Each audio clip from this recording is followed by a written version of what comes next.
That was the person that makes all sense. If you think what's forget five like you have a chain, what's the one position, the most dominant position you can get over another human being? What? The most. For you, which one is it? Like the most dominant position that you can get over another human being. So if we were just, because the way I think about it is putting myself in like a 6, 7, 8-year-old self without knowing any martial arts, and then the older brother shit out of That's almost a pun anymore. I'm Phil Schneider. But I worked 17 years for the United States government as a geologist and aerospace engineer as well as a structural engineer. I worked for such elusive occupations with Boris and Knudsen, Bechtel, Page and Page, Aerospatiale France, and a host of other, EG&G and a host of others, Los Alamos Laboratory. But rather than bore you with all those statistics, I've got cooked up a real mixed bag here of different topics. Might be a little bit like brain overload, but start from the beginning. Like I said, I worked 17 years,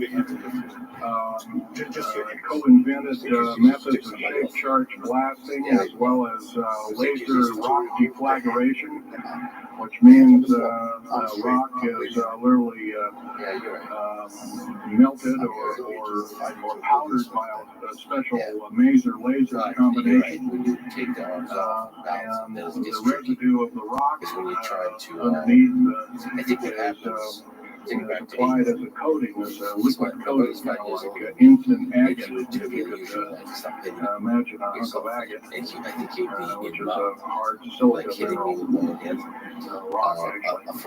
But up here we have another topic. This is an area where I worked. I worked 11 years of the 17 years at Groom Lake. S4, S2, in the Nellis Air Force Base area. In fact, Groom Lake is, I'll show you in the picture right here. Speaking about untrained people, it's right here. I feel like they get greedy. They try to do stuff. Groom Lake is quite the place.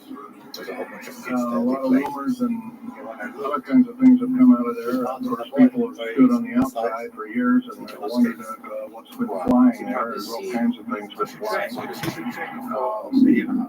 Let me give you a brief overview. We'll start in ancient history land here. Back in 1909, the U.S. cavalry was engaged in catching some banditos that had crossed over the Mexican border into what's called Truth and Consequences in Mexico. And they went into a cave or a hideout and killed the so-called bandits, but what they found out they couldn't explain. And they were called horseshoe craft at that time, or horseshoe ships. There were UFOs, and they saw these, what they call demons, gray demons, little gray guys all around the place. And that was in 1909. In 1933, our government was actively engaged with the Europeans, mostly the French and the English, and special researchers dealing with aerial phenomena. And once again, the term flying saucer or flying disc didn't come about until much later, supposedly right around the mid-1940s. Anyway, the whole thing here is that also in 1946, I might want to add, we were engaged in atomic bomb testing and this kind of a light. And of course, the area of Bikini Atoll, some of the pictures are over here on the white board, showing the actual language of both the U.S. Army and U.S. Navy archives. get it in the head. Well, anyway, competition for first in the belly. Flowing ships were seen as early as Yes, 1945, 46. Some of them were called Q fighters and you name it. They were fully known about maybe as early as 1935 or 36 by our U.S. Navy. And there was a shallow underwater base at Bikini Island, and that was probably the one reason why a number of atomic bombs were exploded in that area rather than other areas which they could have been even more remote out in the South Pacific. At Operation Crossroads. Well, anyway, this all led up to later on, about 6-8 years later, 1954, during the Eisenhower administration, led to an interesting treaty called the Greada 1954 Treaty. That was the Alien-Human Treaty. And supposedly the aliens had come in and exchanged technology, and they'd want to take an occasional human being and a few head of cows, and accurate books were supposedly to be kept, and all this kind of stuff. And of course, eventually all that broke down, and aliens are notorious for being liars, even greater liars than so-called we humans are. So alien treaties are often it seems like a more not even difficult the pieces of paper they're written on, they're just really kind of worthless. to apply a huge amount of pressure. Anyway, my work as a geologist in building underground military bases, some of which are over 2 miles underground. And I think when you listen to Al tonight, if you have a chance to listen to him, he will speak. Al's actually been on some of the high-speed monorail subway cars, if you might want to call them, that link these bases together. Some of them are capable of riding on a cushion of air about 3/4 of an inch off a rail at better part of Mach 2. And he's actually been on one of these trains. I've only been in one of the tunnels and helped build some of the tunnels. Incidentally, I helped work on 13 deep underground military bases. Actually had hands-on experience. Notorious was the one in and around the North Bay, the southeastern and southwestern side of those in Mexico, in Los Alamos laboratory regions, where we built some hermetically sealed rooms that were very deep, going down over a mile. We also built additions onto Green Lake and S2 and S4 complexes. There are a total of 9 underground. They're called DUMBs. Like, you can learn a lot from this dummy, but DUMB stands for Deep Underground Military Base. And or Deep Underground, DUMB 2, for instance, is a submarine base, and I have built a few of those too, which are off our continental shelves and on certain islands and out in the Atlantic and the Pacific, strategic locations.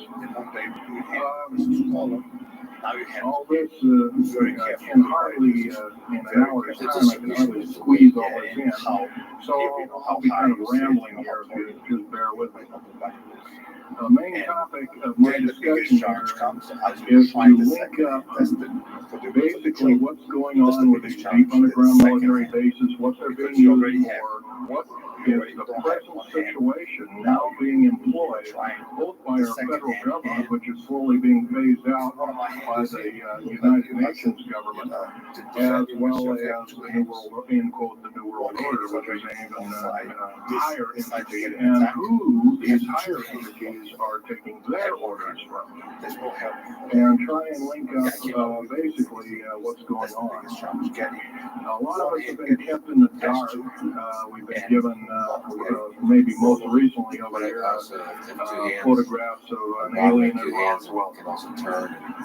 Just make a very brief statement about that. The photographs cannot stand up to a computer grain analysis test and therefore are retouched or faked. They're not real. The real one, the real photograph of the charred or dead alien that was one of the several that were autopsy is over here was given to me by a friend by the name of Skip Kronbach of Seattle. And his father worked as one of the principal doctors who was from Germany Because the second hand is the at hardest. the time. I have to complete see the the autopsy if I cannot get it material, first from what I hand, understand, I won't try the second. along with other people. I need that first hand. Anyway, It is deep in you just can't believe everything. First hand And has that goes for me. You gotta get out there and do your homework. Like I would say, you might, don't put your spectacles on, you put your skepticals on. the moment that I position So if myself we can, just prior, if we can have a show of hands here, how many people have heard about my body Roswell is in positioned the Mexico? way I collapse. Very good overall. They feel it's like And how many people have heard about the This is terrible. black Yeah, how long does helicopters it take you to figure out how to and do the other kinds of flying saucer type equipment down at Groom Lake and other places? so that there's a good feedback? because Well, one mistake about this obviously is a nice enlightened audience. it. Most of you have probably seen what a black helicopter is, Where's the way? or maybe even gotten rid of glimpses of an F-117 black jet or stealth, as they're often called. Or a B-2 bomber, B-1 bomber, or some of these other sophisticated aircraft that are now being touted as the new technology. Once again, where did we get this new technology? Well, obviously we've got a way hand in that. Our little alien so-called buddies have kind of exchanged things now without a great cost. Cause of which has been a lot of people disappeared. So, all of this is a big idea. According to current FBI and Defense Intelligence Agency and CIA, 100,000 children and 1 million How do you get? adults How do you get? every year. These are not kidnappings or murders or rapes or suicides or anything. Where are these people going? Maybe one of us in this room or somebody has encountered such an individual, lost a loved one or a friend or something. And that's a question. My best friend, Ron Lee Rummel, What's the secret to getting? several years ago, got himself murdered because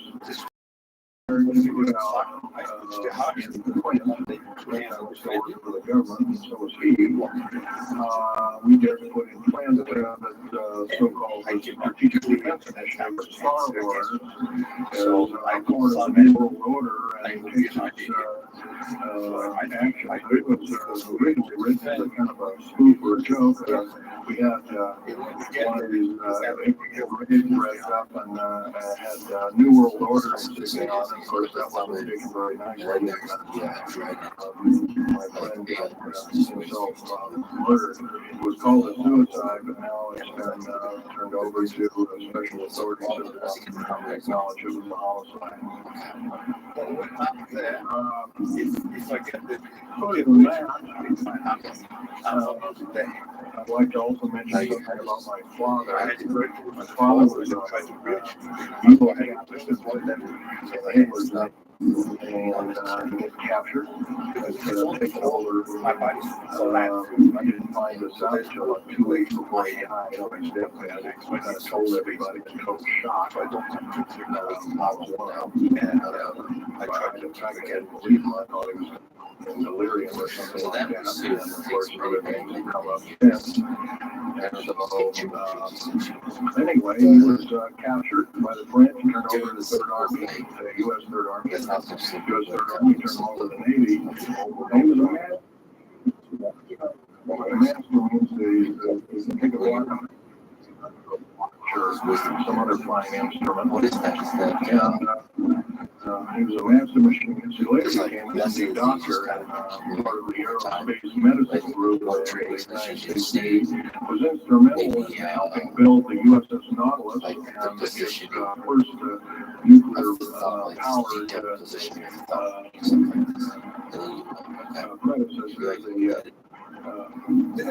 Enterprise, aircraft carrier, and other ships like it. He pioneered all the ways and building very small miniature nuclear engines and even helped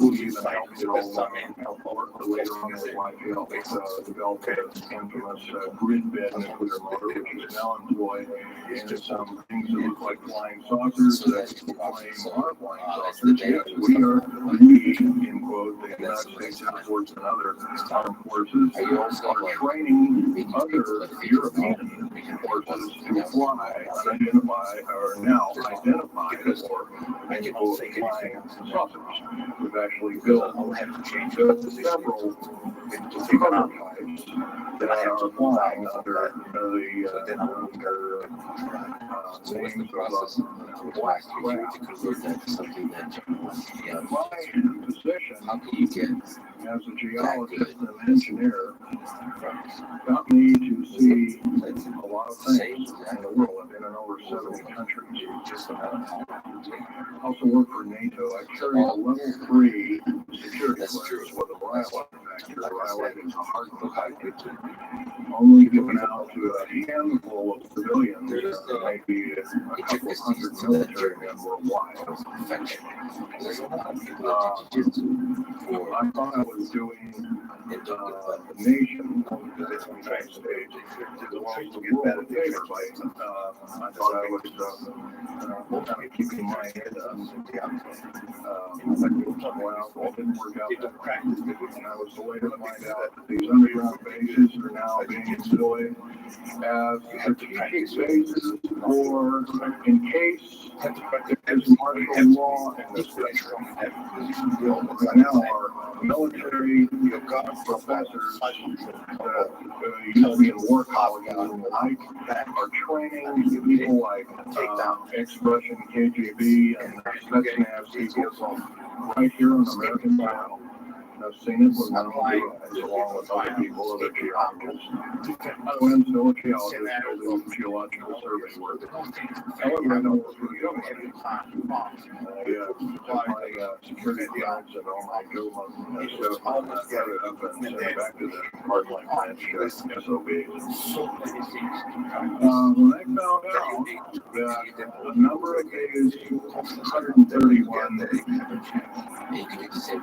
deep underground military bases are being used to subvert the Constitution of the United States and its people. I said that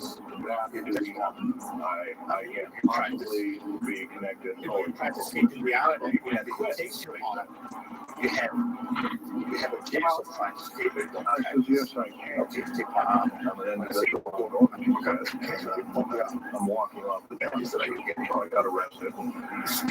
Oh, well, you got to finish your job. And so I came into that part in 3 weeks, and then I my father was dying, and I was allowed home, and I never went back for my duties.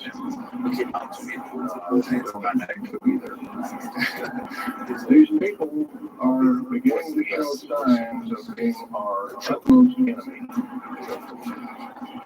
I'm talking about military people now engaged in troops on American soil, clearly against the U.S. Constitution. And you only get to do it.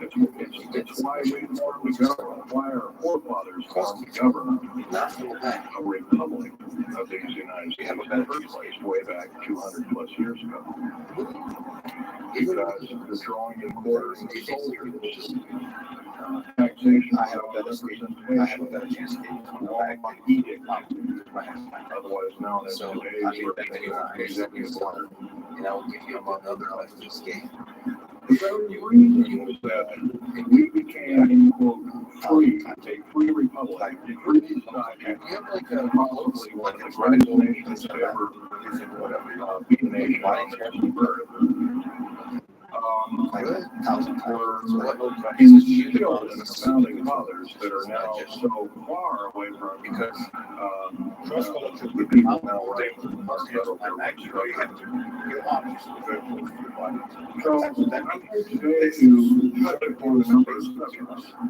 One being that these underground bases are roughly over 3 of them per state.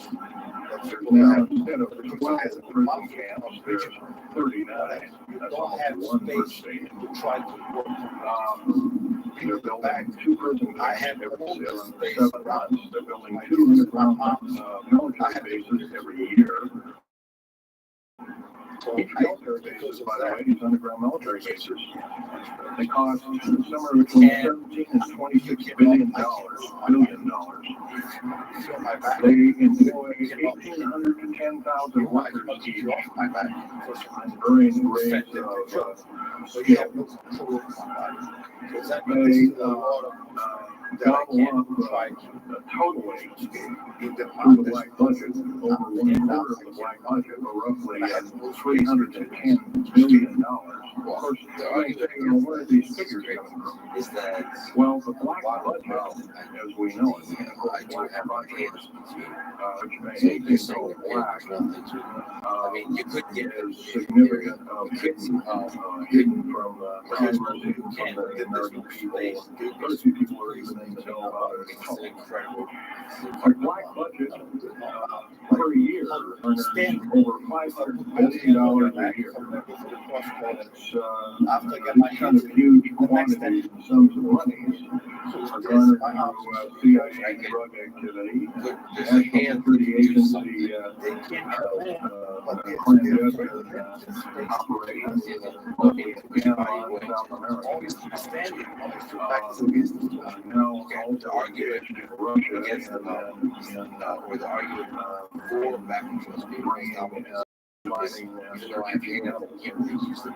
By the way, you might want to ask, where's all these kind of interesting new metals coming from? You can try. Over here on the white board, you have the new periodic table. It's got 140 elements. Yes. Now, in our high school of today, I was in a high school about a week ago. 100 best competitors. Saw a new periodic table. It had 105 elements. And somewhere, we're not being told the truth. I don't care. We're being lied to in every turn, in every corner. We're considered less than morons. So the government has made itself an entity, an independent taxing body, an entity into itself, and isn't accountable to anybody. Because Not even the so-called New World Order. They just go ahead and do everything willy-nilly as they please. There's nobody to check it. You don't have to worry about this. Occasionally, there's a senator pokes a nose in the wire, and that senator finds out either nicely or not so nicely that you don't do things like that. We're to gain a grip on our country. We're to take our country back. Besides you, who do you think We is the must greatest first jiu-jitsu? ask our public officials if they cannot tell us the truth, and we will impeach them, or they will be impeached, or they will be tried as traitors. That's a pretty stiff language. Already is slowly beginning to trickle out to a number of people. This may be the only way out. And also, our founding fathers, George Washington, Patrick Henry, and the other ones that came up, they said that you don't want to let the beast out of the box. They were talking about a runaway government. You don't want to allow your government to become like England. And so they warned us about this very same kind of thing. First of all, the United States is not a democracy. So when it's not a republic anymore. It should be a republic. That's the republic which is stands one nation under God. Why you can't even praise the public schools anymore? We have to have a Supreme Court judge or group of them, plus Janet Reno and company, among other ones, telling us what to do. interpret for us as if we cannot read with our own two eyes and understand with our mind. This, of course, is bad policy all the way around. And I guess I don't need to blow that by your Okay, on another subject, I have a number of items up here at the table. One of which here is much smaller than I can show it. Is a heavy hunk of rock indeed. It has a weight of about a little bit more than a pound. 2.5 times the weight of uranium.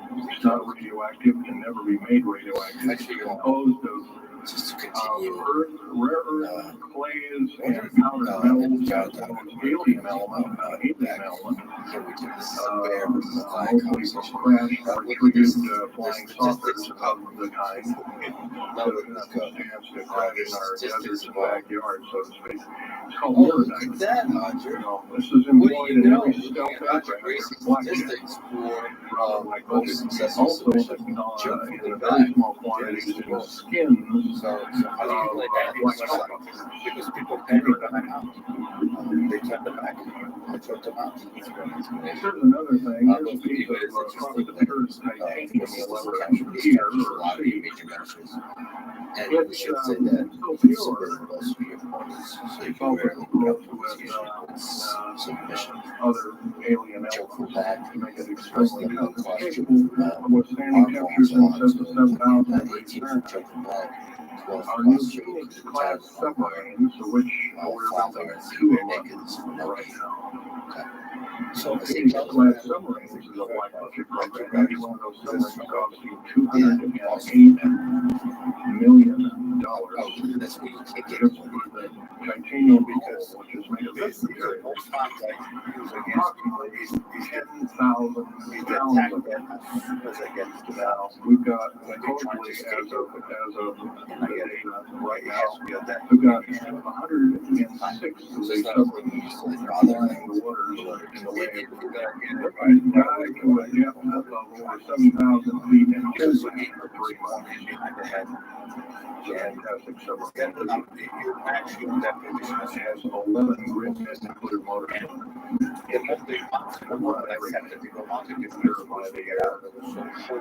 By the way, these aren't your usual nuclear motor installation. They're very small. They're probably no bigger than this podium. And then weighing less than 3,000 pounds, putting out as much as the equivalent of 3 aircraft carriers of Enterprise class. But the Phoenix-class submarines are getting this metal. How are we getting the metal? It's being stockpiled in a number of strategic locations. Supposedly, well, it's being mined on the moon, and I have no way of proving that one way or another.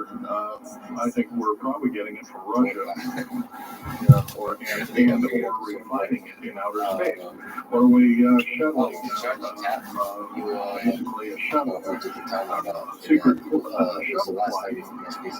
1 week now it's going up and back. What are they shuttling? Obviously, because has their own little laboratories up there, space station.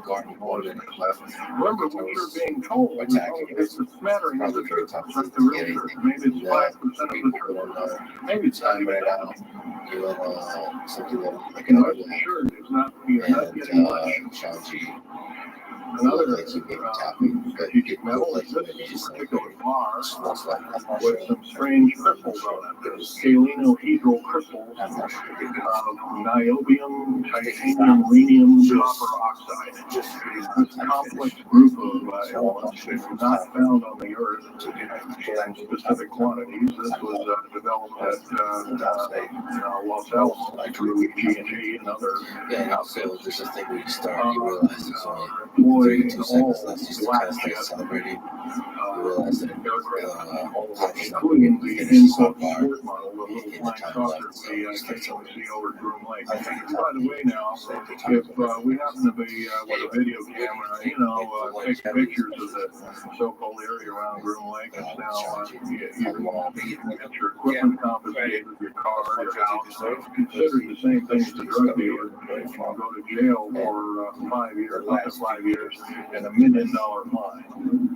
I personally don't think this is what I'm hearing. I just don't think that this kind of punitiveness is what we need in America, and we have to get rid of it.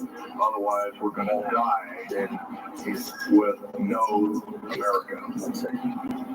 Here's some other elements. We'll talk about the journey to Emmaus. Well, Here's a very light element. Especially the second matching is lithium metal, as well as a alien element. A little heavier than hydrogen, but a little lighter than helium. Also included in this. It's used in secretive methods of propulsion. And it also is in scalenohedral crystalline form. And anything scalenohedral, and by the way, scalene triangle is no this side is equal to another side. The scalenohedral metallic crystalline structure is definitely an alien element, or alien technology converted over to our own technology. These were given to me about a year ago. They're called alien or aurora drops. Supposedly the skins of the black jets, some of the ones that are coming in at very high rates of speed, they're so glowing, red hot, white hot, and they'll sit out there and cool on, and they're dripping their material. It's kind of like a rubberized coating. It's not rubber like you tie that. It's harder than a lava rock or harder, capable of standing tremendous temperatures. But nonetheless, some of it's lost off every time, and so they just kind of scoop it up and throw it in this trash can there if you pieces of it. Here's one of the hardest so-called man-made rocks. Once again, it's got a number of alien counterpart. It's got an alien crystalline structure to it, very advanced. It's about 11 times harder than a diamond, about 70 times stronger than a diamond, capable of standing temperatures in excess of 10,000 degrees Fahrenheit. It is employed as very thin coatings or windows, tiny windows in hypersonic aircraft that exceed Mach 5. Here's an interesting artifact. Right here in this hunk of rock, which by the way was an old 100,000-year-old shipping field in Syria, is an implant it looks like a fossil, but it's not. It's an imprint of a small mechanical part with exactly 360 pounds rotor blades. This rock is 220 million years old. Making the shot 220 million years ago. Maybe it was right after all. Here we have the actual piece of agatized fruit, or similar to a lime. It's even been pecked by a bird at one time, and that's still there. So it's instantly turned to agate. It is the same agate or chemical structure as material found at Hiroshima and Nagasaki after the A bombings in World War II, where grasses and flowers and petals of flowers and other kinds of things were instantly petrified, turned to agate. It is the same identical crystalline structure. However, this piece is like 20 million years old. And it's still got its original green coatings, and basically unchanged conditions. Likewise, there's a garlic plant about somewhere between 20 and 35 million years of age, and once again, it's got that same agate coating. And here are some pieces of the metal skin from the crash disk in Roswell was given me when I was 14 years old. My father was visiting one of his old friends in the Navy archives, as well as he was in the Royal Navy in England. And I, as a 14-year-old boy, I said, "Gee, Dad, can I have one? Can I ask you?" Johnny said, "Oh, go ahead, ask him. Get anything you can from it, you know, that kind of thing." I says, "Well, gee, Johnny, well, do you think I can have a piece of this?" No, you can't have that. Oh, he won't have it very long anyway. Well, I've had it all this time. It's kind of a unique thing. They were able to break the skin of that crab, by the way, by dropping it into a bath of liquid nitrogen and hitting it with a mechanical or hydraulic hammer, which shattered into little bits. And it was later analyzed and adapted technology. I just meant actually, technically speaking, all these artifacts are fine. Once Once again, the main part of this talk is, of course, it all leading to. We get very little spin-off to where any of this is leading to. Occasionally we'll get a new computer or maybe a course watch or some little trinket like kind of like giving the Indian the beads a couple hundred years ago. Well, we're getting these little spin-offs. But the black budget still rolls on, garnering up over $1 trillion every 2 years. It's somewhere between 1.023 trillion and 1.31 trillion dollars every 2 years. Every year it goes by and the black budget is unchecked, unaccounted for. It's just supporting our country. That's number one. Number two is the underground military. First of all, if there was something like a nuclear war or a definite enemy out there where we were going under attack, like from China or someplace like that, I could see maybe a couple of dozen underground bases for theoretically come rise up like a phoenix out of the ashes. So, well, not 131 of these. If you were going to so-called round people up and put them in prison camps, so what better prison camp than underground, where nobody knows where it is anyway. So once again, these underground bases are most likely been planned as underground prison camps and slave labor factories. Different. Because they want to go again. New World Order, by the way, is getting, and I'm probably the only person ever talking about this. New World Order is taking this, and the United Nations is taking its orders from, believe it or not, these more powerful outer-space alien entities, we might call them the large rays or the small rays. Sinister forces indeed. And you might want to say, well, gee, how come we don't see more of this kind of thing? Well, you can just imagine. If you're only being told 5% or less of the truth, there isn't very much to go on. That's one thing. Another thing is, we don't find very many people coming up here and letting you have hands-on experience. I'm going to try and do this to you. However, I do ask you to go out and do your homework and do it. Don't necessarily believe in what I'm saying, but get out there and talk to people. Whether it's just a couple of neighbors or friends or get out here and talk.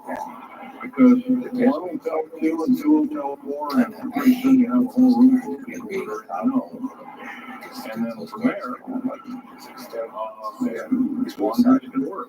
So the net is far as changing the black budget and these clandestine programs.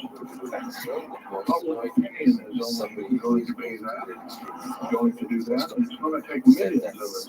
But we have to be informed. And to do that, we have to be doing what we're doing now, gathering and talking And of course, most of us are Is there adults something and you weed out wish facts you did from differently fiction. in how you started Most of trading us are and in that responsible adults trajectory and know and the figuring difference out how to trade, between how to fact get and good? fiction Like what and have how you to learned use about it getting or good how to and abuse it. also So have we done it? If you were to therefore start have now, to continue I think I'm gonna to have to keep dedicate studying and keep talking. If there's just me out over there, time, believe it or not, there the aren't work very takes us many trading, people also like also myself trading out there talking. and that's been all of what I've given over the 30 strikes. talks strive from the beginning. in the United States, Canada, And I Japan, love it's like truly love the all that's over to England, Ireland, and kind of illegal practice the practicing weakness. They I feel don't me have in that and out, but to hard to to talk to a give your number of heart their to execs. and then you And they were really interested like indeed. you So now if I was you know, I this gave was my all a heart bunch to of poppycock and I toadies, did everything that I had I might and then never I wouldn't I be did listened to be given an audience by these people, but evidently I have. I won't say it The was 13 attempts on my life since the first I don't of regret years. looking back as a I kid when I mentioned decided a to number of these ladies present, so I take won't bore tickets you for out, life. but Al I was saying already some of the knew wrongs that and some errors point few I other would have people would to have been to it's my almost other like that's lectures, the and they path can of a attest great that I have been shot. when you're ready. I've been run off the road, I've been There pushed was off the road, I've been mostly shot at but It's just been the life hand-to-hand that you combat with some of these people, and once again, I'm are you proud of not this? in the That best of you shape go anymore, but I against still the know how to natural handle law myself. of duty. And I think just about ready to wrap things up I here. don't regret it But because just basically wanted to give you an overview I always feel that it's of so I what's don't happening. regret and I would regret And if we have any The questions, we tricky thing can is start the choice asking to a few go questions. Okay, here's the could have gentleman over here. compromised your Would you ability please to speak get up? Wow. and it's a fascinating case study. It still doesn't make sense Yes, to me. I was After all involved those years, you're able to come back in and go against 1979, the in best August, person of in the world. 1979. and I I was involved because working first for fight Los we had Alamos Laboratories in I had some Mexico, right there and what's now I known as the think Alien War. I'm like 66 Secret Service agents, and government workers, I had geologists, and the like. I had Could have been number 67. I knew Lost their lives that day because the government lied.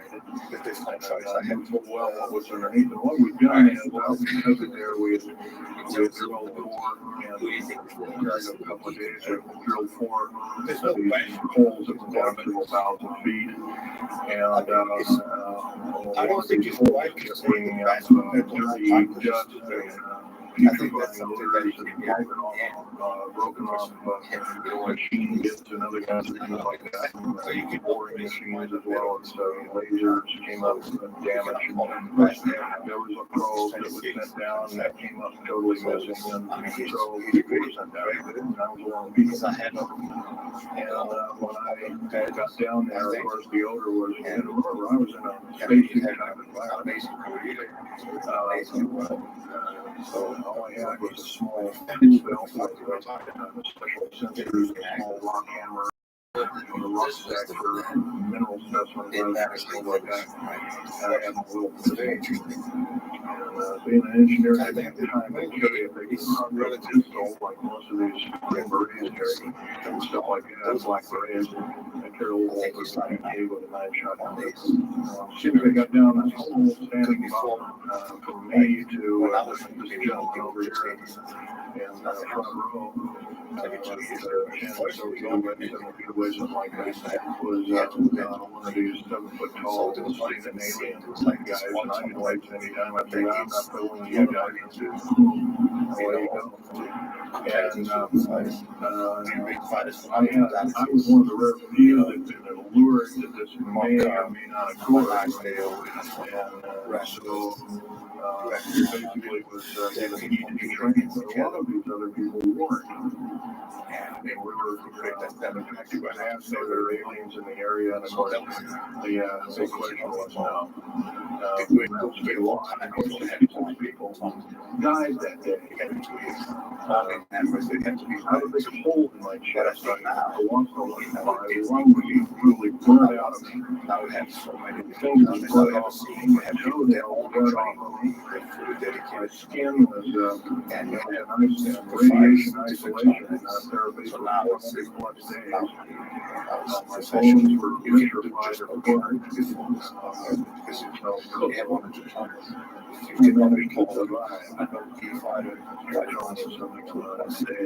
Other than that, I'm the only talking survivor. There are only 2 other survivors, and they're in nursing homes in Canada. Canada refuses to allow the United States officials to talk to them. They're in bad shape indeed. One of them doesn't want to. So, and they're Canadian. They're regarded as Canadian heroes. So, what is it? Being kept by Canada. Maybe to apply State time. Speak up loud so he can't create distance. He can push away. Somehow it shuts down. Actually, yes, there are several. In fact, as I was coming to this talk, I was supposed to be here by plane, but you like scientifically subsequent follow-up. curious about these new developments? Do you think Anyway, I drove away and did it in one day. But as I was coming over near Cheyenne, I noticed the military Air Force and the Army are building a so-called new, in quote, boot camp. Right up in Cheyenne, brand new. And I was here 3 months ago, I wasn't there. So it's not like that. In Colorado, yes, there's about 4 underground bases. One being Denver International, I call it Air Base, Spaceport, or whatever you want to call it. Denver International Airport. No wonder your luggage gets lost. There are 8 levels underneath the airport, tarmac there, in quote tarmac or cement. And so those bags could be there for a long time. Why, imagine that if this was the instantly turned to agate 30 or more million years ago, those bags could very well be the same way. Oh yeah, there's a number of them. And I wish I had a map with me. In fact, subsequent talks I'll have a map, which will be put on the overhead. In fact, my next talk, I think I'll just that. I had planned to bring a map here and had all the latitudes and longitudes of all the bases, and I can't do that. That would be nice and jailed, and so I didn't bring it back. So, but other than that, I'll have that all researched for you. Yes, this one. What is that? Respect the gentleman to attack the dog? No, because if you look back, it would determine all the rules and everything else was to seal the area of that. Yes, as far as there being an inner earth, hollow earth or anything like this, no, I've never run into anything like that. However, Al Beelig has been on these tunnel trains the better part of a month, going from coast to coast for half, faster than any jet plane that we got, including the SFC. They're about the same rapid speed. But I helped build a lot of these tunnels, and all of the underground mountain or military bases are connected. All 131 of them. They're connected both by road. Not a big freeway under there, but it's at least a 2 to 4 lane road, rather narrow lanes, but they're there, and they're also high speed magneto trains. Yes, be over here. Stand up and speak up, please. So you can't stay in the back position. It's okay to go to a very high position. So that's why Dude, if I fucked the iHeartMedia fucked up so major. They got rid of their best fucking people. Get rid of Deborah March, stupid cunt. Bring back Steve Gregory. He was amazing. He is fucking absolutely amazing. Dog, it's just like, he's like trying to make kids learn and stuff. These assholes just get rid of him. Well, there's 131 of them in the United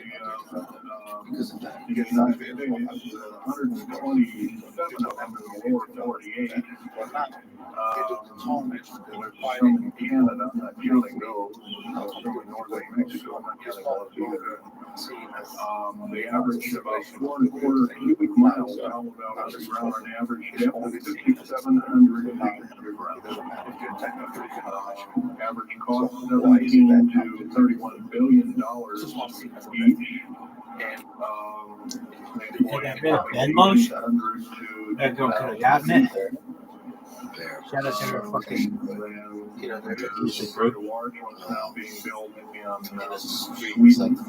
I can't believe that.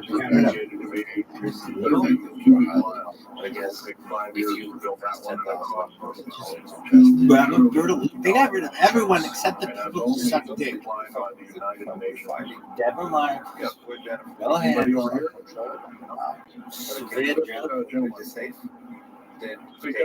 They all suck. People would argue that Lee Resnick, semi-retired, got rid of his ass. Where all of your Army, Marine Corps, Navy, and Air Force bases all the present, not the ones closed down. By the way, the closed down bases are now being used for gasoline storage and equipment storage and these kind of things. So they're not really are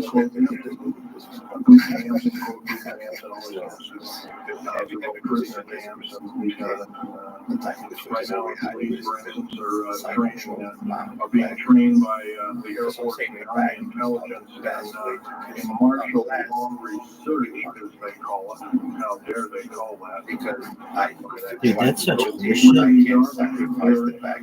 where every one of these strategic bases are. Really, I was having some shit today. In around Denver, there's three of them. They're fairly small. Some of these bases are only maybe 2,000 to 3,000 feet. That is such bullshit.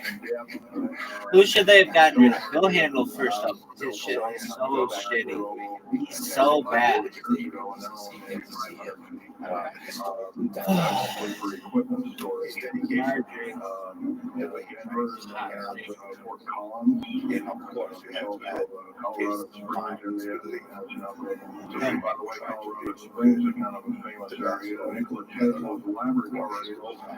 should have then got rid of Denver March. She sucks.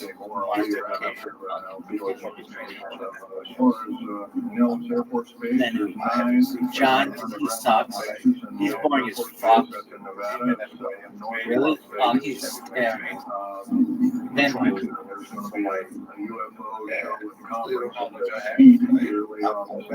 they should have given Crozier his own show. Or maybe Steve Gregory. What was the show called? On the Record or something? Dude, that show was good. Dog, they have that one show that was Unsolved with Steve Gregory. That show is great. Dealing with the problems, variable supervisors and senators are now getting involved. Waking up into the current. That was like, that was a very good show. I mean that.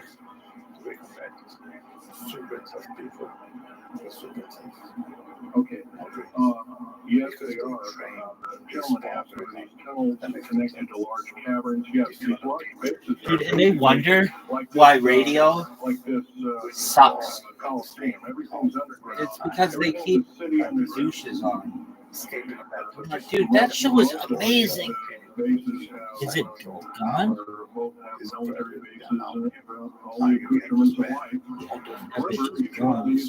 Quite a bundle of dough, and some of it in our tax money, but most of it is clandestine It's not just producing those approaches, positions, but and talking that's to different ideas. definitely undermining the They country. talk. Yep. They like experiment. Yeah. The first classes are philosophical course. Because you're trying to create systems, you're trying to understand how this fits into the big picture. Understanding our language is too And then it slow. goes back to what is jujitsu, what is You've heard way Okay, so what's the KO5 lineup now? speed. Wow, this guy has such a fucking weird. What's they don't even give a shit anymore. Lino on air weekdays. Terrible. Amazing. Who put this order? She's cute.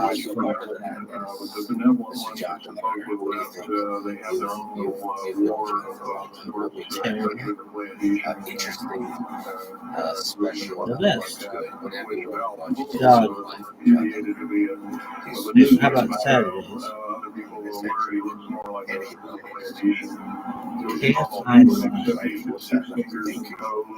It's no longer rich on tech. That sucks.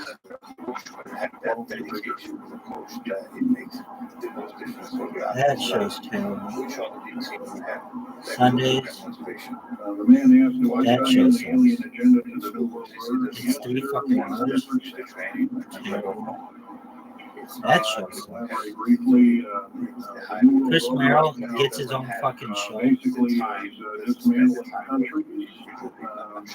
Man, that's fucking bullshit. Telling governments not to war with each other. Revisionist history is right. Bullshit. They're taking their own directly to aliens. That's their own time. They want to go in their own order because they want the plan. What the fuck? Of course, you've often heard the term Global 2000. That's absolute garbage. Bullshit. A group of senators plots. What are your thoughts? I think that is very bad. But they got rid of that policy. She at least fucking made it interesting. Enslaving the rest. He's going to do research on that. You've been able to tell a difference. News coverage. Alien agenda is not really well believed, nor in their biology is one. They don't they think they're singled out for their glory. They don't know that they're not a human being.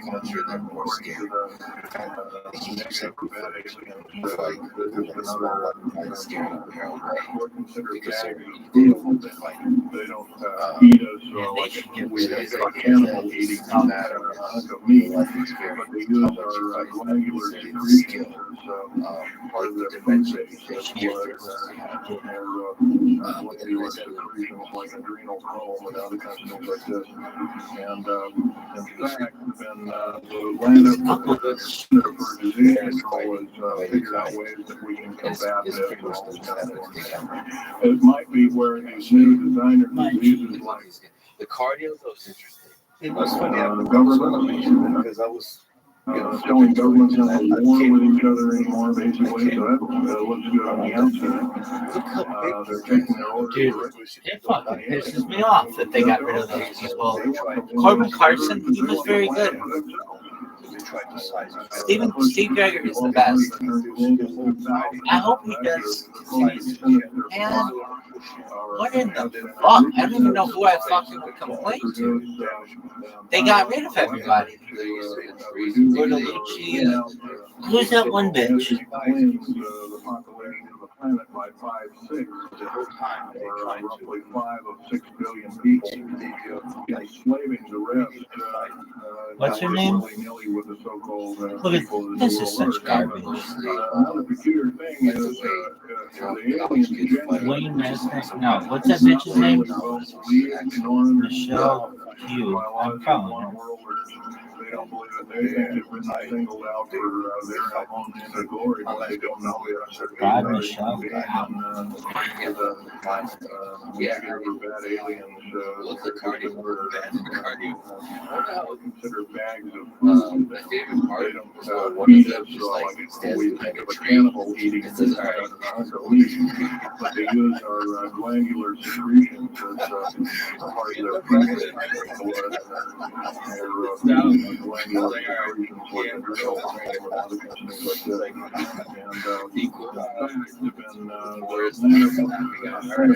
And in fact, figure out ways that we can combat this.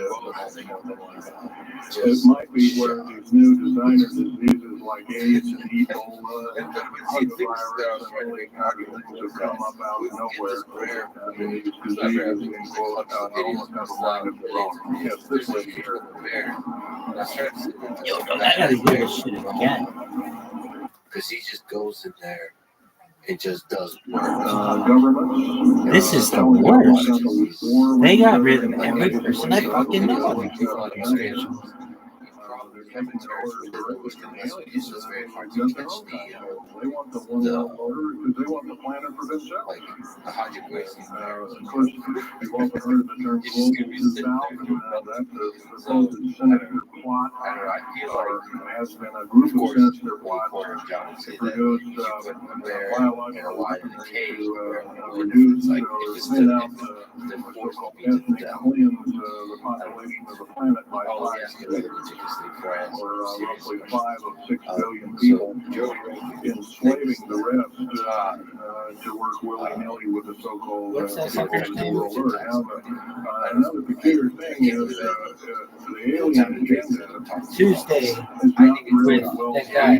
nor understood. Mark. A lot of these one worlders The Edge they've with been singled out for their own kind of glory, and what they don't know is there's another human being, and according to the negative or bad aliens, there's another consider bags of food to them. They don't eat us like we think of a cannibal eating a hunk of meat, but they use our What's that fucking thing? The blank blank show on YouTube. blood and their This is nice. glandular secretions like acetylchrome and other things like that.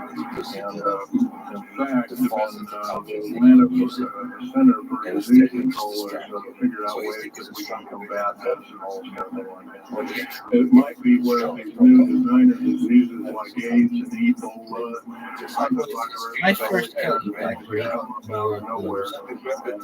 But they're not like, they're not overly big. Yes, this lady here. Is the best ties to actually go. What do you call that? So basically, 2 compounds. Dog, what happened to Okay, it's a tall building having streaming an out? effect of earthquakes. Yes, it could very easily be. Got to remember, because a lot of these underground It's still a thing? constantly being repaired, so a lot of people have to be hired. Yeah. As far as the U.S. government, the second part of her question was, the U.S. government modifying our weather, yes, as affirmative. No way. We have the U.S. government is working with the Russians for at least since 1972 and maybe as early as 1966 on weather modification, and so well known fact, and it's well employed. And by the way, they can literally weather a hurricane or a tornado out of No, it's right here. and the 5 go hours. to it is pretty obvious. It's literally just one person. Actually, send a plane inside of a hurricane to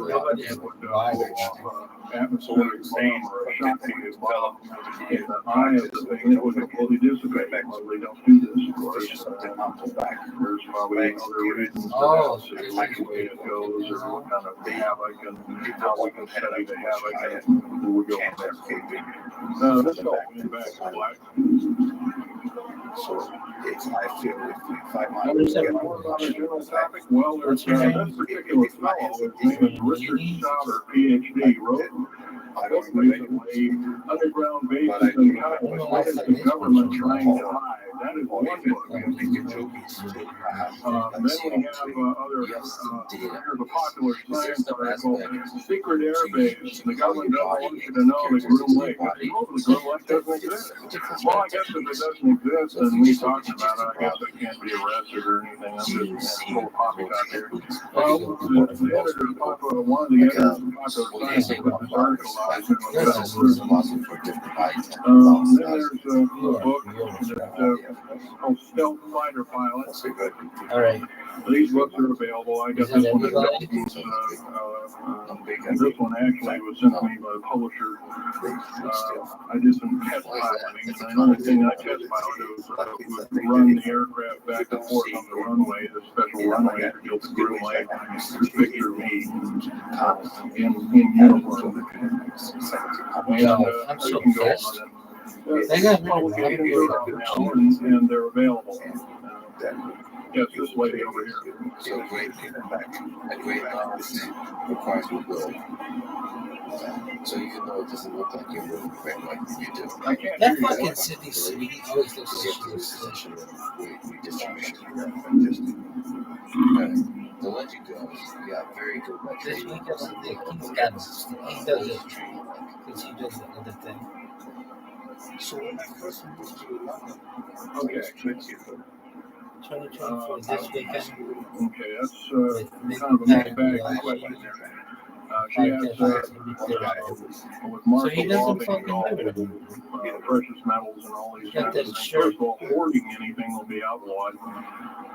You hoard food, have a radio, Nigerian? these things you would be rounded up and I don't know if you're getting enough. martial law is martial law. Martial law is dictatorship of the worst form. Nobody, no street families these days.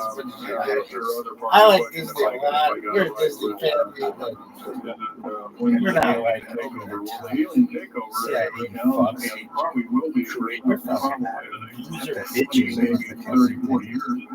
We basically in the background. The idea is to get the one world peace-like government order in place and then out the population of the planet. And then, of course, then all heck will break loose from then on. And whether it is, I don't know all the things reliable and talk, but some people have learned, well, it's already mentioned, blah, blah, blah, blah, and all this kind of stuff. Well, that may be, but all I can tell you is I've been face to face with one of these sinister characters, there were a couple of them that lived in,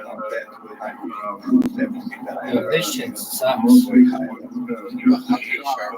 Who needs judge? My following his ass. Worst. I hate that fucking guy. This shit sucks. You're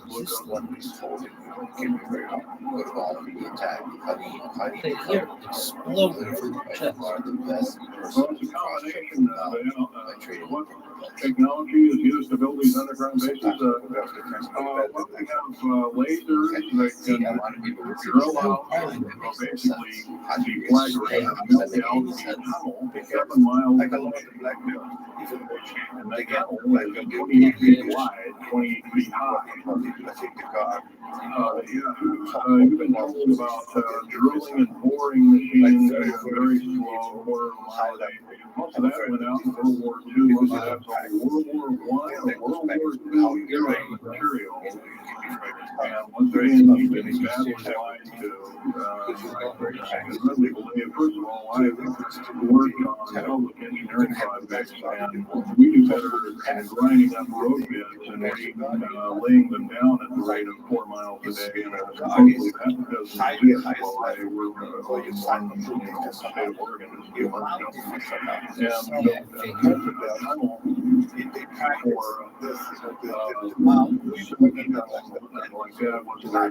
I hate everything. Why did they get rid of Steve Gregory? Why did they get rid of Marjorie? for their new rail. This happened in 2 days. But it was a complex, it was small and complex. Why won't they let me back in that fucking? Just That's what I want. what technology? A lot of this is alien technology, readapted for our own use, but a lot of it's our own ingenuity. So, And with you that, can, you're how able can to you be tell alien technology? Well, this is absolutely outlandish, like taking obviously it's not moving towards trying to cut into the south and get nowhere, obviously, with the mental research, aircraft research and the like, different tools and products, things where many times the hardness of diamond or known hardened substances like How did they get rid of Venmo? I'm sure we could have over several ideas here. You gotta remember, it was like military technology is outstripping the public sector technology at the rate of 44 to 45 years of technology for every calendar year. Every calendar year. Keep coming back. So every year going by, this time in 1996, the military technology will be roughly 45 years more advanced than what we are today. So it's quite possible that way back in 1943, now the U.S. Navy not only caused the ship to disappear, it literally disappeared.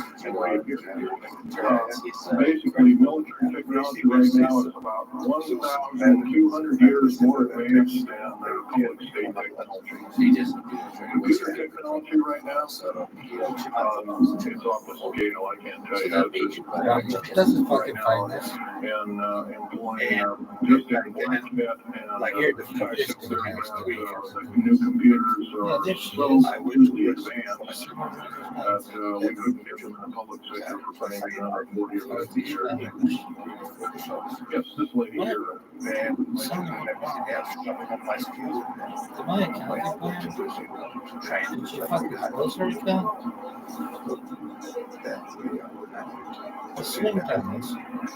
Well, lady asked for the slave labor camp, so the old, the infirm, the handicapped, are they going to be executed? I think it will be executions. You can bet your bottom dollar there actually will be these things. I wish I knew more, but I don't. I have my own agenda to kind of keep up and talk about. But other than that, yes, I would imagine so. If you look at all the 39 prison camps that are presently built, called food camps. Of course, these new trains that they have 143 Everybody they're scary thing indeed. You know what they're called? They're called United Nations Prisoner Transfer Corps. This is just Well, we gotta wrap it up here. They're telling me it's time. Okay, one more question. sucks. Blue fucking radio. They don't brainwash you. The show sucks. Everything sucks. Well, we signed this whole piece of paper saying you work. My fucking algorithm is off. You're not going to be taking home a paycheck of about anywhere This from bitch has 4,000 to 40,000 per month, depending upon Get me out of here. This is garbage. 40,000 a month. I got to wrap it up here, folks. So I'll be over now. Felix, I think it's over booth number 125. I can take other questions there and let you take a look at artifacts and once again on these artifacts in a brief few minutes. So don't handle them, just look at them. It actually takes a conscious effort to relax. And that's why I like these things. As an adult, it's much harder than as a child. Like it's very hard. And as an adult, it's Can I like to listen get to to the this? highest level. Yes. It's not possible. Because you will never relax. The way Give it to me, baby. relax in a way that you become like water. For over half a century, there have been rumors of secretive facilities and bases hidden deep below the surface of the sprawling North American Is there advice you landscape. can give to an adult?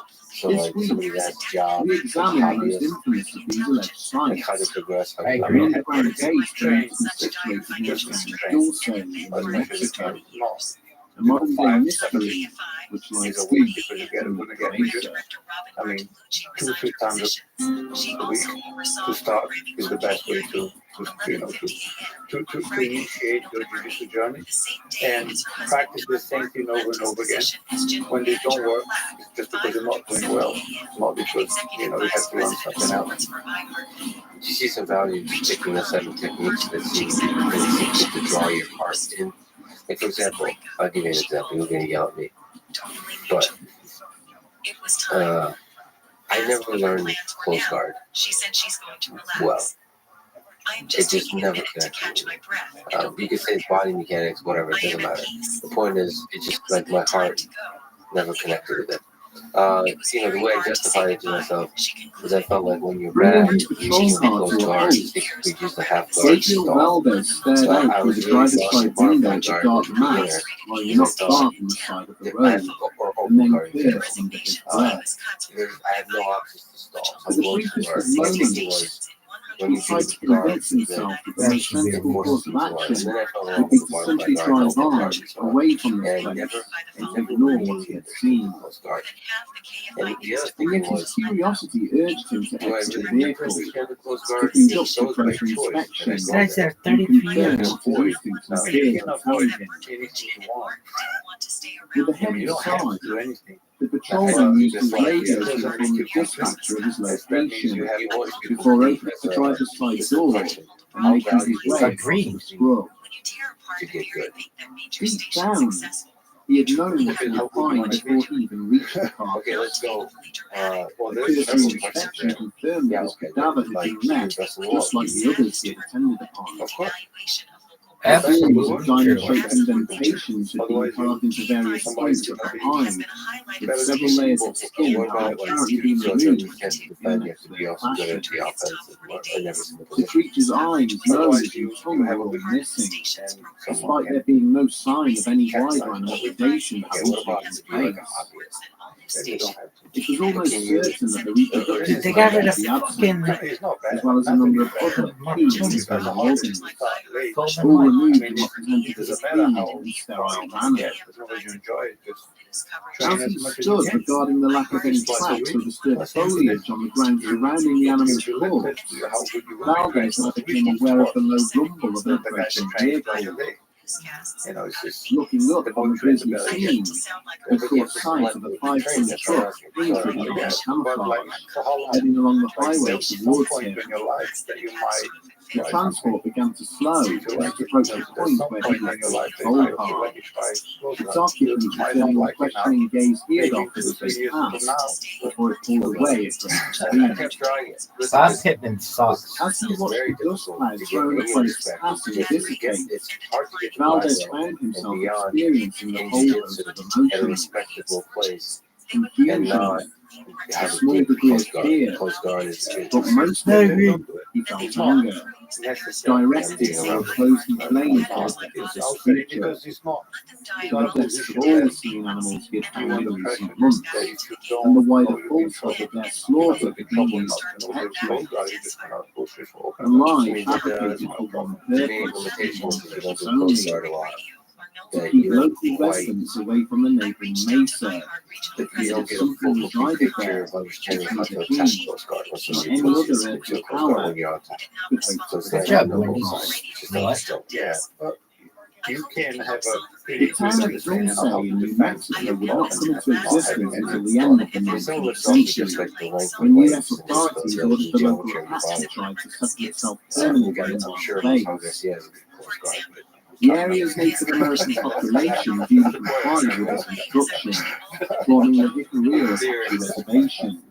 You around can which imagine. the town would But eventually for be a hobbyist, I established. think it's interesting to think of that. Like, For the next century and a is half, it possible to the inhabitants of this small backwater community would live is their it possible lives in to relative focus peace, on a a small set short of distance from the techniques slopes of the that help adjoining you to Archuleta develop Mesa? your thoughts still into a good digestive pair? There had always That's been the way tales of it's high strangeness associated with the region, from weird light anomalies witnessed in the night sky to Bigfoot-like creatures seen wandering in the scrub. But by the late 1970s, the looming shadow cast by this towering mountain creature Chef's at Los was beginning to Angeles. take on a sinister connotation, Coast Guard with the is such discovery of a series of Dog, bizarre read cattle this one to me. mutilations. understand for me. Following Read several it to complaints me. by ranchers and farmers to the local Why? police department, It's too easy to stall. insisting that someone or something was versus slaughtering attack. their livestock, That an was my big officer by the concern. name It's of like, Gabriel I want to be Valdez was ordered forced to in every way investigate to, the matter. Ginger to But cola. after visiting the Hackadoo affected movie to always be. properties, And the it felt investigator like often Steve returned to Gregory. his really good. superiors I've seen with it far more half questions than guard too. answers. It's like when people get really good at half Usually, it just feels stalled. only one You animal just in the look at herds which were the targeted had matches been it's on. affected, She got and fired had been too? dispatched in a manner which seemed to discount the involvement You don't of any get reps natural on running. predator. You don't get action in Although interesting key ways. sensory and internal organs had That was been my removed from worry. the That I'll get old carcasses, and fat. there were just never sit any indications Coast that Guard the all flesh day. had been consumed by a Her name? potential holding on to attacker. the white belts trying to kill me. In She's fact, dead. Also, that's the these other thing for bodies would hobbyists remain and for untouched by everyone, scavengers for weeks is after to, the event. like, when you Joe first A start, phenomenon previously unheard That's of right. in this harsh and unrelenting in the face environment. of the fact that you just get your ass kicked. The report submitted by That could Officer also be really Valdez also helpful. I highlighted think the lack of probably the right way to disturbance in the see soft that and They sandy do. ground surrounding the remains, You see that offering clearly. no Kitten, hint it of sucks failure dick. like what? Dude, when I go viral, if I ever go viral, I'm gonna get all Due those to the fuckers their discovery of jobs back shattered bones and some because this pieces, is bullshit. the suggestion that the I bodies had thought been something dropped was from a weird great height on the was radio when they're something just that ought like to be questioned over at some length. not playing the same It news. soon became apparent that I hear this fucking thing for fucking Valdez had no fixed agenda. holidays and that Promoting stupid any theory in bitch, particular Ellen regarding the K. deaths of the Yo, no animals. one gives a shit. Instead, his report simply documented everything he had encountered during his investigation and demonstrated that he had discounted all of the Dog, most I'm obvious pissed. explanations for the deaths. They got rid of The like situation more than had soon unfold, dude, setting in especially motion a chain of events especially which would quash any that hopes the show, investigator might have had in maintaining a The calm Record and Is or rational whatever. assessment. No, that was a different show. That was another good show. But whatever it was called, Unsolved. That was such a good fucking show. A resident named Jerry Gillian approached the local police department to report that someone had Unsolved attempted with to Steve abduct her Gregory. from her home The moment that you while know she how was to sleeping. apply, there's no more point in drilling. Julian explained to the attending officers Now we that have the to evening practice with prior, resistance. she and her Of course, husband you're had not driven out in their with the flatbed guy truck to the fully slopes of the resisting that Archuleta level, because he's not Mesa gonna give you a to chance do a bit of practice that way. But you stargazing. have to practice with resistance. After a So short when time, those drilling Julian's comes, attention had been on that drawn to is one star in most of particular, people, which seemed to be moving through the night drill and sky. everything. They think, whatever you do, As she and her you husband condition looked your on in body wonder, to do something. the celestial It's body in you question repeat suddenly the began to same descend over from and the over again. heavens, Your body's conditioned to landing apply on the that ground a or short the technique. distance away. Dude, he made his wife Gradually, 6'4". the bright light before them began to the diminish, flow, or whatever. revealing a After you metallic go beyond, structure from which a small set of steps the descended. mechanics. Two small figures then slowly made their way down the metallic walkway before they set off on foot in the direction of the married couple. To carry on drilling. With a frightened cry, Julian's husband had grabbed her by the shoulders, bundled her into his pickup, and frantically attempted to start the engine. She continued to stare back in Jacob terror Gonzalez as got the two his squat fucking account figures slowly suspended. advancing upon the What did he vehicle do? as the engine repeatedly failed to turn over. It was only when the strangers were mere meters away from the rear of the truck, reaching out as if to take hold of it, that the motor suddenly fired into life. Dude, what is this guy's name? Bob Pittman? And He what I would sucks. like to argue is you don't necessarily need resistance. Later that night, having decided not to report the matter, the couple had gone to bed, only for Julian to awaken in the early hours of the morning due to a strange tugging sensation. Like, Looking down towards the Molly's a bottom good of her example of bed, that. You don't really need she could see two shadowy figures, I can imagine a world identical to the those Dog, she I witnessed cannot emerging from a strange They crowd. got rid of so many good people. Joe Kwan? Details of the Suddenly mechanics realizing she could feel her sheets being pulled off the bed to expose Joe her lower Kwan? body. Julian attempted to scream, They got rid but nothing more than a hoarse and raspy sound emerged I from her remember when mouth. Chris Evans was fucking hired. This quiet winter, however, I didn't think she was all that. Actually, I did. I thought she was very good. at which point the two figures She was immediately all over vanished. the place. I don't understand. When questioned further by federal Gregory agents was who a tasked with attending the incident, Julian claimed the existence of these entities was common knowledge amongst the native Anybody else? community. She even went as far to describe a large hole bored deep into the mountain face, hidden away much further up the slopes of the mesa, which I she can't claimed believe how creatures cutthroat used to fucking access thing the surface. It is like the worst fucking thing in which you could. Around the same time that the investigators were taking Jerry Julian's statement, separate claims of a possible alien base good on with that one secret bitch for getting arch out of of the there. mesa were being directed towards the local authorities. Security staff at the Kirtland Air Force Base began to receive extremely detailed allegations from a local businessman, stating that he had documented mysterious activity both above and below the mountain chain. You still have no clue how Paul Benowitz was already well known to the senior officers of the base, following reports he'd submitted to them of strange lights in the sky above his home in the Four Valleys district of Albuquerque. He now claimed that in addition to the lights he had filmed, he had intercepted mysterious energy emissions and radio transmissions, and that these were emanating from beneath the mesa. The businessman had also taken to conducting regular flights across the mountains in his private aircraft, photographing anything he deemed out of the ordinary. But the question is, can Invited you onto the have base to small speak in percentage person, he showed them photos of what he believed to be paths and doorways cut into the rock, miles away from any existing road or highway. Including maps of alleged air vents and access points, and cited interviews he had conducted with the owners of mutilated cattle, the locals who claimed to have been abducted in the vicinity of the mesa. I'd like to. But the more detail that the impassioned Benowitz chose to add to this ad hoc briefing, the less credibility he was extended by his audience. He began to panic, citing discussions with shadowy government agents, claiming that the extraterrestrials living below the mountain were one of 3 separate species to have visited Earth. But it was the assertion that the whole flora of the alleged alien base contained vats filled with human organs and body parts harvested by the alien visitors, which saw him ridiculed and finally escorted off the base. Shortly after this, as the businessman's mental health and coherence continued to deteriorate, he suffered a nervous breakdown.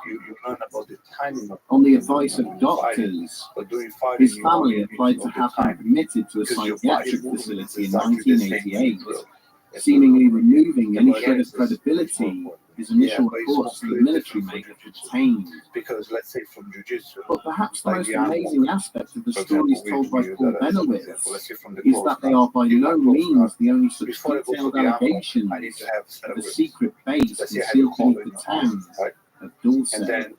When you're drilling, I'm going to grab your arm, you're going to grab the ball. During the mid-1990s, a former Air Force technician by the name of Thomas Costello went public, confirming that there was indeed a hidden facility underneath the Archuleta Mesa.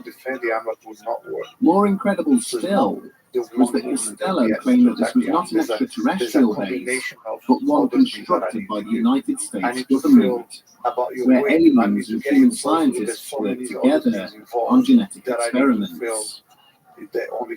Costello related how he had been a US Air Force photographer based at Nellis in Las Vegas, but in the early 1970s had been transferred to the secret Dulce base in New Mexico.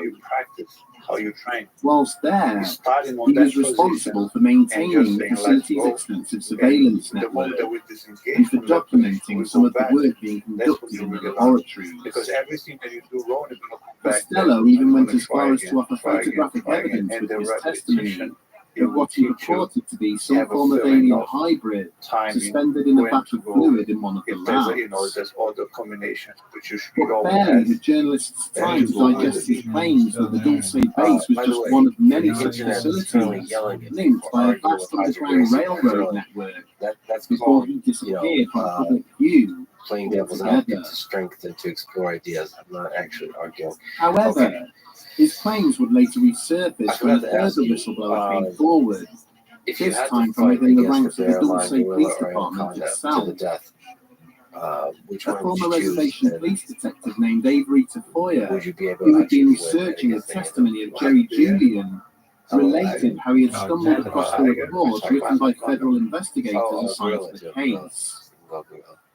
To his amazement, in addition to the events described by the victim, they had included detailed drawings of a sprawling military facility, exactly where Julian claimed the hidden opening in the mountain was situated. The drawings depicted that the base had 7 different levels, including accommodation blocks, storage facilities, and laboratories. It was also serviced by an underground train network similar to that led by Thomas Costello. You don't think it's possible to be Armed with this information, Tafoya stated that he had made a number of attempts to climb the mountain to see the facility for himself, only to be defeated by adverse weather conditions on each and every occasion. Translated to Portuguese. Not to be deterred, To the line. he had then used a thermal So, camera to document everything strange that was a apertures kid, and vents I'd built always into the rock of the mountain, thought and that we recorded forget what behind sounded one like large lion, machines being there's real operated naked joke, which beneath the in slopes. Portuguese is mata-leão.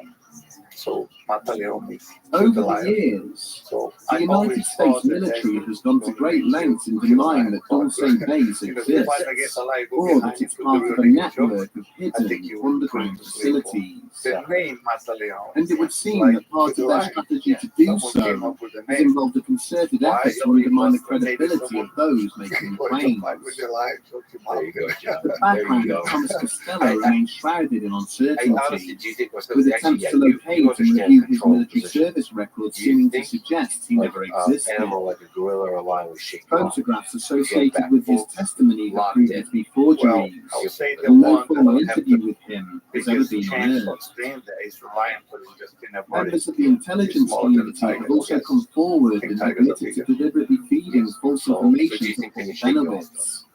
I think I'll It have is a alleged bigger that having chance become of uncomfortable staying with his against obsession and lions back surveillance than of the any other. secure Manzano weapons storage Do you complex, think you have the Air Force invented the fictional If I Dulce start in the back, base it's in order to full distract locked the in, businessman. full controls. Let's say it's a small They enough line even that you claim can to have actually placed have a full machinery and fake air vents on the Archuleta Mesa for him to photograph in order to Well, convince just him like you that the said, base somebody must have existed been able there to do. and draw him away from Throughout your genuine journey, military has facilities. there been low points? Has there been points where you Gabriel really Valdez doubted yourself? himself has always refused No. to believe stories I've of the never really base thought of of the myself Mesa, as extraterrestrial or That was otherwise. already low. When I Prior was to his death did in you do it? 2011, the former just police went back to officer the told gym his next son week that he to believed it get was better. humans who had mutilated the Yeah, cattle near every the time I town. lost, and I'm like, not I need to get better. aliens. Just, I need to chop them He out. cited secretive I need to nuclear make them- testing in and around New because, Mexico you know, during the we might 1960s, It's claiming as a black samples had belt, secretly been removed I have from very, local very cattle little loss. to test for radiation I would say, poisoning. I mean, I don't like to sound like a crime baby, There but are I'll say equally most. detailed cases most both of those for and laws against the was very, existence of a very base good. beneath the Yeah, Archuleta there's not a Mesa dominant and the clear secretive work performance. which is allegedly being conducted there. Everything was, since I was very young, With so many I always stories, fought against it my is opponent difficult in to the know referee. which sources to Like, trust. if there was ever in my whole It life, is not beyond all since I was a kid, possibility that the there US was government ever is in a doubt, possession of secret it underground always military was my fault. bases, Always. constructed That well was away just from something prying that I had eyes. to do my whole life. Yeah, what's the But at the motivation same behind time, what led to some the of the fact that claims you were attached to them most seem so aggressive outlandish Like, that are they you push chasing? any notion of their Because that's the only way existence to towards prove that. ridicule. And I However, I throughout never this fought to win episode, tournaments.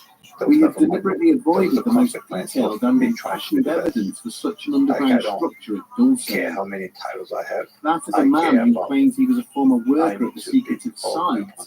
and And had not survived a winning horrifying because battle unfolding between winning is not human enough. and I extraterrestrial have to submit them. forces That's during the the only way excavation to of what would win become the to eventual submit them. facility there. If I win by advantage Join of a us point, next week that means I was as better we than them that examine the day. That does testimony not mean I'm better. of one Phil Schneider.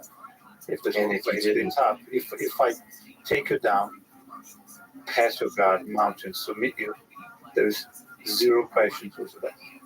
Like there's nothing you can say about it. If I foot sweep you, put your butt on the floor, I get an advantage. We carry on fighting and I win. Not even means I'm better than you. And if that happened, I would haunt you. For me, it's not how would I be. What advice would you give to young folks who look at you able to accomplish from a place where you're not very good to becoming the best in the world a thing? What advice would you give them to have a journey like that, to have a journey where they can be successful in their career, in their life, to such a high level? Determination is the most important thing. You need to know what you're doing to get there. So you need to have a goal. Which whatever the goal is, like you need to set that goal for yourself. So you know where you want to go. And to have the determination to get there. And be sure that you fail many times. Like you cannot let your failures bring you down because you will fail. Everybody does. So you said you do external sources of belief. You just believe to yourself. Is there something to that where you have to try to like be your own source of belief, flame fire within yourself? Was that something difficult to do? But that was just very natural for me. I said, you can surround yourself with great people. That is extremely important. Don't surround yourself with failures because they're not going to push you to, they don't know what it is. In our previous How to get episode, there. I mean, everybody we knows examined what it is. reports from various When you surround individuals who yourself with stated winners, that there is a secret you facility know what buried it took deep them beneath to the New get there. Mexico Use their town money. of Dulce. But Yeah, we there's a deliberately certain avoided kind the of testimony aura of to one people man, that just who is achieve great arguably things the and most being around controversial them. figure in But the still, it's hard to allegations find surrounding the people possible that, especially existence at of that early Dulce stage, base, Any a man who claimed Yeah. he was the That's survivor right. of a war Yeah, with greatness the has a certain. Mesa. I think it's almost humbling just to see. Okay, any human, like at least that's the lesson I learned. Almost any human can be great. I mean, I've used Muhammad Ali as a great example. Look at his belief. Look at how much he believed himself before he was Muhammad Ali. Look at the determination he had, the confidence he had fighting, even on his loss. He never changed it.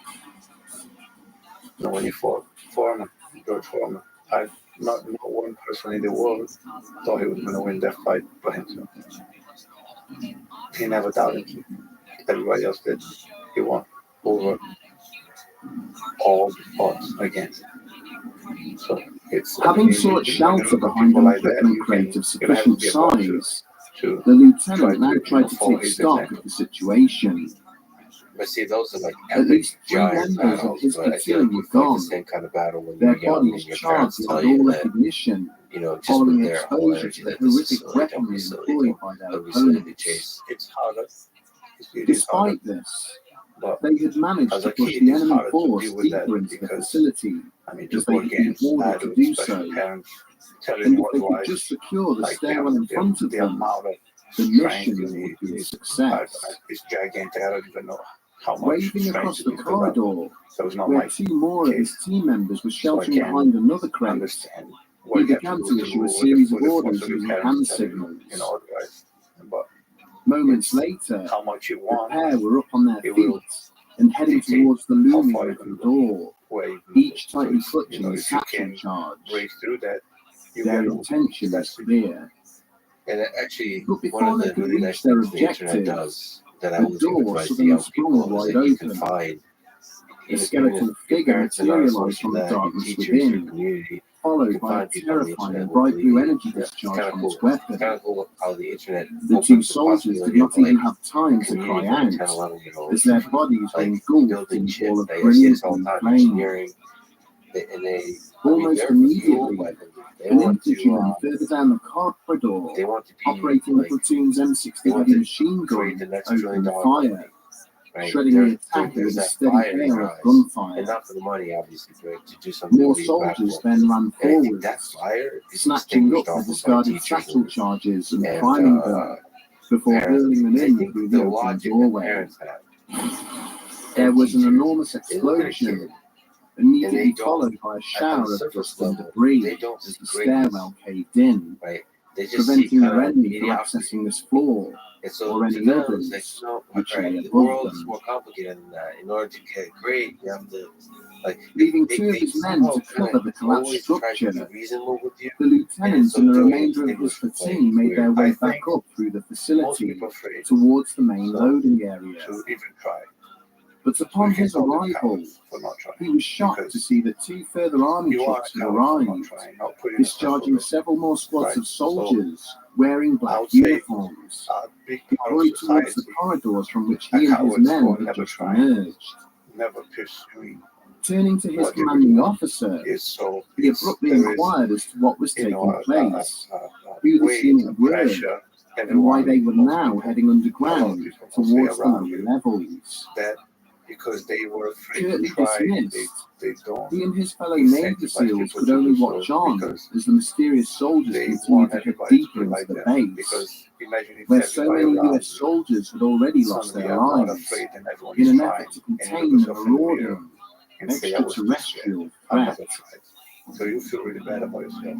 So it's easier to During the have summer people of around you that 1995, think exactly like you. Phil than Schneider otherwise. gave a series of lectures So across that the reflects a United lot on the kids. States, in which he It's, went to great pains society to almost highlight like to his pressed them down audience the dangers to of be what like he was everybody doing. else, to have a normal He life, spoke of the normal murder job. of his close friend, It's, don't which take he risks alleged had because been made to you look can like lose it all. suicide. I mean, that's the worst thing Then you he can tell related everybody. various Take attempts all on the his own risks, life lose it all a few and times. threats to harm his That's all you're gonna family do. in an effort to stop Especially him when from you're young, sharing yeah. confidential You're military Exactly. secrets with the What's public. the point of not trying? You But should try. Schneider explained that And you his should. love for his You lose country everything. superseded any Doesn't thought matter. for his personal What safety, it matters? that the American To lose people everything. had a right to It know does the matter. potential It will teach you. dangers which their Can't do it government for was it. hiding from So try them. harder. Go after it. He would You open know, his talks by explaining how don't he live came a from a normal family life, of public because otherwise servants, how his father had been a military officer Take your grass, who take a worked lot on of the the bills, Manhattan they all Project. general. tell you 1,000 times. Then he would reveal to Until you those succeed. present the And then fingers you're gonna missing from his left be the hand, most proud of yourself. relating how he had lost them whilst fighting to regain control of a secret military That will installation change the world. from It extraterrestrial is true that attackers. most people Schneider would hold up cowards, bizarre-looking but metals and cowards. minerals, It's most people are just claiming that afraid they were to products of try. experiments And a lot of it which comes had been from kept places like hidden from the because, American people. He would then explain in great if you try and detail you how there was a fail, vast you get network hurt. of underground military bases beneath the surface of North America, linked together by miles and miles of magnetic train I mean, it's tracks. terrible. It's like, Finally, when I lost he the would time, it close was his a good thing. lectures by saying that when his time came, Getting beat up at just the gym like his over and over friend, again was a good thing. his When I murder was getting would there be and made getting to look smashed, I like was a good guy. suicide, I think I like it. reiterating that he I had no hate it. wish to end his So own it's my life. resilience that, make me carry on. Less than a year later, I think I like to get the tapped. impassioned public I speaker have would the most indeed be competitive, found one of dead the in most his competitive apartment. persons. I hate His death, to lose. perhaps unsurprisingly to anybody who had ever heard him speak, I just need ultimately to being get that. ruled Every as single time I suicide. lost in the championship, I hate it. Much as the former Air Force Sergeant Thomas Costello had done before him, Phil Schneider told anyone who would give him the time that there was a military base hidden deep beneath the Archuleta Mesa. It happened.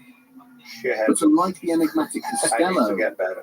Schneider chose to deliver his evidence in a far more So public when I manner, fight, if I'm better, speaking openly to roomfuls of If I tapped interested there's no people question. and I fielding don't any need to wait for the questions they might referee have Decide concerning his that account. points or no points, He his described how, interpretation. since the that end of the made me Second better. World War, Because the I was United even States more government had been determined to be better. building a vast In my network of mind, I had underground to have bases around everybody the country. win is not an